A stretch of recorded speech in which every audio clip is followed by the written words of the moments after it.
បាទនេះហើយរុក្ខជាតិកម្រើកនៃត្រីបាទដែលបរោះ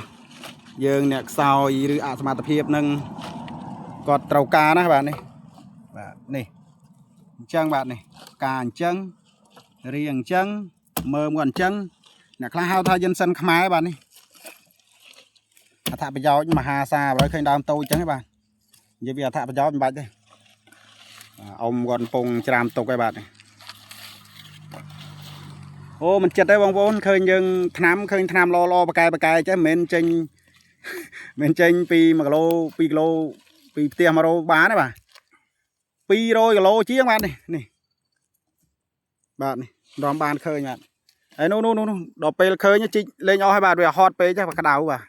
អាទិត្យក្តៅខ្លាំងហើយបាទដល់អញ្ចឹងយើងជីកអត់អស់ហត់ខ្លាំងពេកបាទនេះអ៊ំនេះដើមអីអ៊ំហ្នឹងអូភ្លូតូចភ្លូធំ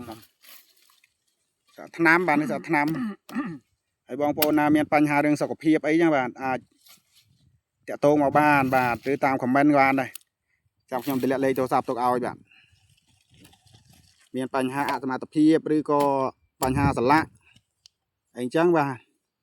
តាក់ទងមកបានបាទនេះ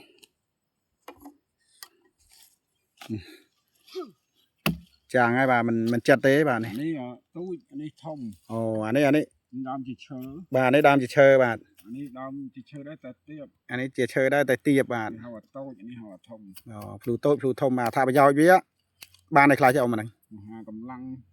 អូមហាកម្លាំងបាទនេះអ្នកខ្សោយនេះអីហ្នឹងត្រូវហើយបាទនេះបាទអរគុណច្រើនបាទចាំខ្ញុំទម្លាក់លេខទូរស័ព្ទឲ្យបាទអាចតាក់ទងមកបានបាទ